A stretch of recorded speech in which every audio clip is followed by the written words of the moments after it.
on your taste. दोस्तों, thank you. अगर आप बाजार अच्छा में ये अपना पैसा बताइए इन्वेस्ट करना बाजार में चाहते क्या हैं तो करवा रहे अभी हैं जुड़े अभी? एंजल ब्रोकिंग के एक बार साथ। 1000 क्योंकि पॉइंट की यहाँ निफ्टी आपको रैली तो हो गई, मिलती है थोड़ा अच्छी आपने आपने कह लीजिए दिया, एडवाइस और मूड में है। भरोसेमंद कह सर्विस, दिया और बाजार यहाँ में अकाउंट खर्चिए ओपन पैसा करना अपना, भी है बिल्कुल फ्री कपड़े ऑफ खरीदिए, कॉस्ट। तो घूमिए, आप घामिए। जुड़े एंजल ब्रोकिंग के बाजार साथ में में। निवेश से अकाउंट आपको ओपनिंग लिंक एंग्स्टी डिस्क्रिप्शन में मिलेगी, है। कोई आज ही अपना आपका अकाउंट वो ओपन नहीं कराएं।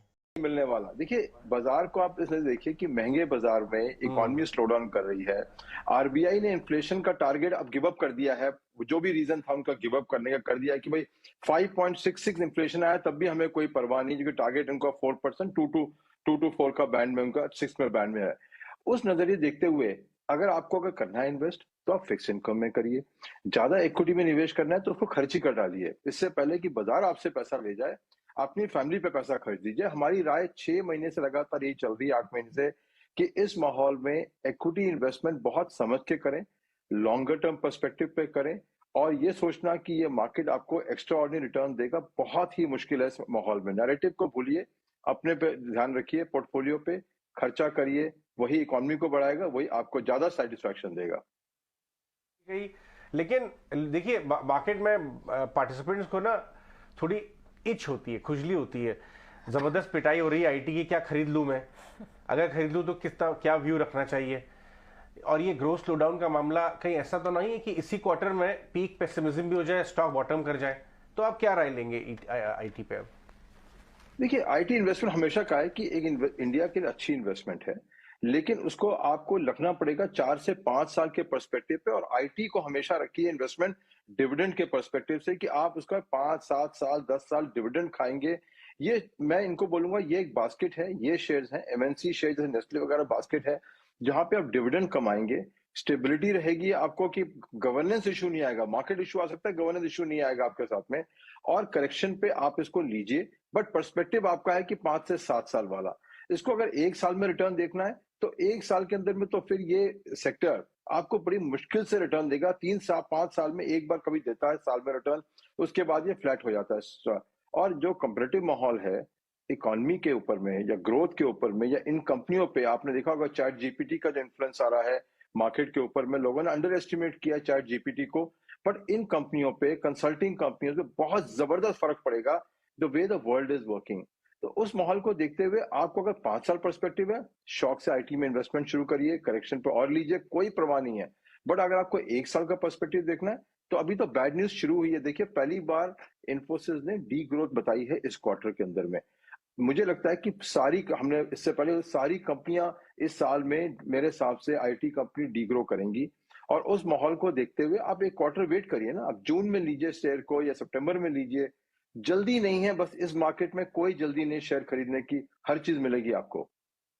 Hear you Ajay, don't rush in IT sector, और जल्दबाजी में कोई भी डिसीजन ना ले। लेकिन अभी थोड़ी देर पहले, गुड मॉर्निंग अजय, आपने कहा कि खर्चा गुड मॉर्निंग। कीजिए, इससे इकोनॉमी में बढ़त होगी और इवेंचुअली इम्पैक्ट स्टॉक मार्केट पर भी पड़ेगा। तो आइए खर्चे वाले सेक्टर से ही बात करते हैं और उस पर ही आपका टेक जानते हैं। अब रिटेल, कंजम्पशन थी, मल्टीप्लेक्सेस, लिकर स्टॉक्स, ये सारे के सारे खर्चे वाले स्पेसेस हैं, क्या इन पर नजर रखनी चाहिए? क्योंकि आईटी बैंक्स फाइनेंशियल्स पर तो लगातार नजर है ही, और उस पर आपके टेक्स भी हम जान रहे हैं। देखिए होटल में हमने कहा 2 साल से कि होटल इंडस्ट्री इंडिया की कंसोलिडेट हो रही है, बहुत बढ़िया रिटर्न दे रही है होटल इंडस्ट्री आपको, और उसमें स्टेबिलिटी भी आई है अर्निंग के अंदर में। और उसके अंदर में अगर निवेश है तो आप कोई भी वीकनेस लेके उसमें आप कर सकते हैं। हमारे हिसाब से अभी थोड़ा सा अब आराम से करिए इन्वेस्टमेंट, बिकॉज ऑल्दो हमको लगता है कि होटल इंडस्ट्री अब फिर बिल्कुल रिवाइव हो गई है, बट आई थिंक लास्ट महीने 2 महीने के अंदर में एक सॉफ्टनेस जरूर आ रही है इंडस्ट्री के अंदर में, और वो बड़ी विजिबल होगी अप्रैल टू जून में। जल्दबाजी नहीं है, बट इंडिया के लिए होटल इंडस्ट्री बहुत बेहतरीन इंडस्ट्री है, बिकॉज इसमें कंपटीशन कम होते जा रहा है, कंसोलिडेशन प्ले बढ़ते जा रहा है, और प्लेयर भी 2 ही 3 है। ये भी नहीं कि आप मेरे पास में 10 प्लेयर हैं तो कम्पीट करेंगे। 2 ही 3 प्लेयर हैं, और 2 3 इतने बड़े दिग्गज प्लेयर हैं कि उनसे छोटे का कम्पीट करना बड़ा मुश्किल है। वो नजरिया देखते हुए hospitality industry, aviation industry, 2 industry को तो हम जरूर मानेंगे कि चलेगी। मल्टीप्लेक्स हम पे बहुत उम्मीद थी, लेकिन आपने देखा है क्या हालत हुआ है। यू नो जैसे पॉलिटिकल पार्टीज का निपोटिज्म में पॉलिटिकल पार्टियां साफ हो गई हैं, उस हिसाब से फिल्म भी निपोटिज्म में फिल्म भी साफ कर दी है पब्लिक ने, कि आप उन्हीं के बच्चों को, उन्हीं को ले लेके आप पिक्चरें बनाओगे, हम नहीं देखेंगे पिक्चरें। और हमको अगर आप 300 रुपए का पॉपकॉर्न देंगे, हम अपने घर में पॉपकॉर्न खा के ओटीटी देख लेंगे। तो 2 चीजें बड़ी आई हैं मल्टीप्लेक्स में, एक सॉफ्टवेयर निपोटिज्म आउट करिए, टैलेंट को लाइए, दूसरा, आप बेवरेजेस और ये फूड स्टफ को आप इस लेवल पे लाइए कि लोग कंज्यूम कर सकें। आप बच्चे को ले जाते हैं मल्टीप्लेक्स में, कैसे मना करेंगे खाने के लिए? और कैसा परिवार है जो 1,000 रुपए पर पर्सन वो खर्च के आएगा कोल्ड ड्रिंक और मल्टीप्लेक्स? तो मेरी राय यही है मल्टीप्लेक्स वालों से कि मोनोपोली तो बना ली आपने, लेकिन आप लोगों को नहीं ला पाएंगे अगर इस तरीके से आप चलेंगे। तो इसलिए हमने अभी उसको मल्टीप्लेक्स में रखा है। लिकर कंपनियां बेहतरीन शानदार इन्वेस्टमेंट है। समझ नहीं आता कि एमएनसी की जो मैनेजमेंट है वो इतनी, क्या कहें उनके बारे में, कि उनको अगर आप, मैं कई बार बोल चुका हूं, आप हिंदुस्तान में ब्लैक लेबल बेच के प्रॉफिट नहीं कमाएंगे तो फिर आपको कंपनी में रहने की जरूरत नहीं है, आप किसी एनजीओ में जाके काम करिए। और यही हमारी फेलियर रही है। दो बड़ी एमएनसी कंपनियां लिकर की परफॉर्मेंस देखिए, बहुत ही निम्न किस्म परफॉर्मेंस है। और डिमांड देखिए, आप जाइए, बियर और विस्की की डिमांड कितनी जबरदस्त है मार्केट में, पर कंपनियां क्यों नहीं पैसा बनाती हैं ये मैं नहीं जानता हूं। सेक्टर बेहतरीन, कंपनी का मैनेजमेंट जीरो। ये वाला सवाल जो जो आपने जवाब दिया मानसी का लिकर वाले पे, लगा बहुत दिल से आ रही है बात, बहुत गहराई से बाहर निकल के आ रही है आपकी ये वाली बात।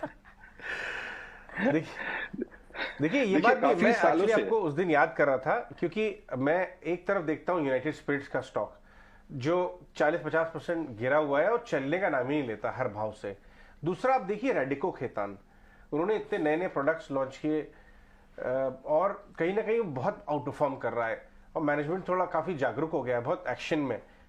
एक ही स्पेस में प्रीमियम लिकर में दोनों की इतनी डिफरेंट परफॉर्मेंस आपने देखा है, इसका कंपैरेटिव देखा है आपने?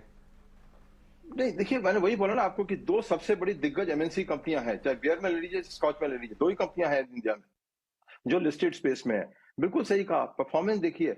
और दरअसल मैं कह रहा हूं कि हैरानी की बात है कि आप अगर राजस्थान में जाके पानी नहीं बेच पाएंगे, हिंदुस्तान में आके ब्लैक लेवल प्रॉफिट नहीं कमाएंगे निवेशक के लिए, ये प्रॉब्लम क्या आ रही है? आप देखिए, ये प्रॉब्लम हिंदुस्तान की बहुत बड़ी प्रॉब्लम है एमएनसीज की, कि बाय एंड लार्ज एमएनसीज की परफॉर्मेंस जो बेहतरीन हुआ करती थी एक टाइम पे, आज पिछले 5-7 साल से एमएनसी इंडेक्स की परफॉर्मेंस बहुत ही पुअर हो गई है। रीजन बतेरे होंगे, कैपिटल गुड में अभी थोड़ा सा आया है, लेकिन 10 साल तक बहुत बुरी हालत थी। आप लिकर ले लीजिए, कंज्यूमर स्टॉक्स में ले लीजिए, थोड़ा एक नस्ले आउटलायर है, बाकी तो खैर बिलो एवरेज रिटर्न्स है। ये सब मैनेजमेंट का खेल है। क्यों ऐसी एमएनसीज मैनेजमेंट ऐसा लाती हैं? और मैं खुद एमएनसीज में था, एक टाइम पे सिटी बैंक में था, मैं हैरान हूं देख के कि ये परफॉर्मेंस कैसे झेली जा रही है ओवरसीज मार्केट में, और कैसे अलाउ कर रहे हैं इंडियन इन्वेस्टर्स को। और चारा क्या हमारे पास, मगर लिकर ट्रेड है तो दो ही कंपनियां हैं, और रेडिको आपने बोला एक तीसरी कंपनी है, बट उसके लिए निवेशक बाहर बैठा देख रहा है। मार्केट इतनी बेहतरीन, लाइनें लगी हैं दुकानों के आगे, आपने देखा होगा शाम को होली में, दिवाली में लाइनें लगती हैं, लेकिन इन्वेस्टर्स की जेब में कुछ पैसा नहीं आ रहा है। क्यों? इसका तो थोड़ा सा देखना पड़ेगा। Absolutely Ajay, morning. बिल्कुल, गुड मॉर्निंग। यस अजय, ये बात तो आपकी ठीक है, लेकिन we would want to know opinion on other matters also. आपने एचडीएफसी बैंक के नंबर्स को कैसे एनालाइज किया? इनफैक्ट क्वार्टर अर्निंग्स आप कैसे देख रहे हैं? क्योंकि डिफरेंट डिवाइडेड ओपिनियन है एचडीएफसी बैंक में, हालांकि ग्रोथ हर फ्रंट पे, advance, retail, corporate deposit, in fact इनके निम्स भी वापस आए हैं, जो काफी कंसर्न था कई क्वार्टर्स से। लेकिन आपने कैसे एनालाइज किया, और इनफैक्ट कॉर्पोरेट अर्निंग्स Q4 की आप देख कैसे रहे हैं?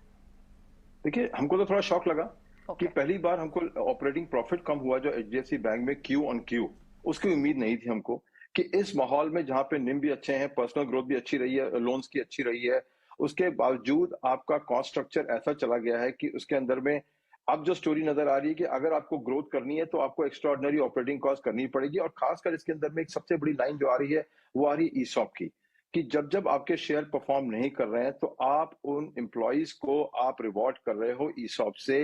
क्यों रिवॉर्ड कर रहे हो ईसॉप से? और निवेशक की जेब से लेके। तो ये अब जो एचडीएफसी बैंक की विडंबना ये है कि अब कंबाइन होने के बाद अगर यही हालत रहा प्रॉफिटेबिलिटी का, तो आप कितना रिवॉर्ड करेंगे अपने एम्प्लॉइज को और कितना चार्ज डालेंगे पीएनएल अकाउंट के अंदर में?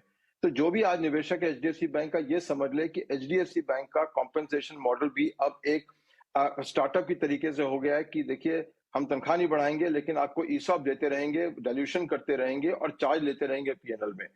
उस नजरिए को देखते हुए अब तो लग रहा है क्लियरली कि ये स्टॉक अंडर परफॉर्म ही करेगा अगले 12-14 महीने में, बिकॉज कंसोलिडेशन रिस्क होगा, उसके बाद में इम्प्लीमेंटेशन में आदमी का, मैनेजमेंट का फोकस जाएगा, उसके बावजूद उनको डिपॉजिट अरेंज करने हैं, बिकॉज जितने भी एचडीएफसी मर्ज होगा तो सारा लोन्स मर्ज होगा उनके साथ में।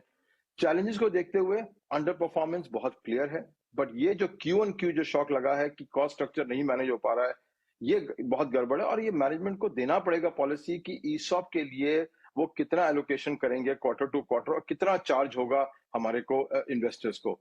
नजरिया देखते हुए कंसोलिडेशन, ये जो Q-on-Q fall in operating profit, ESOP का कॉस्ट देखते हुए आई थिंक डेफिनेट है हमको कि HDFC बैंक इंडस्ट्री में अंडर परफॉर्म करेगा निवेशक के लिए। 1 साल से किया है अंडर परफॉर्म, 2 साल से भी आई थिंक 3-4 साल से अंडर परफॉर्म किया है और अभी भी शायद लगता है करता रहेगा। तो साइडलाइन पे रहिए, अच्छी बैंक है, कोई तकलीफ नहीं है बैंक में, आपका पैसा बनना बहुत मुश्किल है इस बैंक में। HDFC Bank on a Q on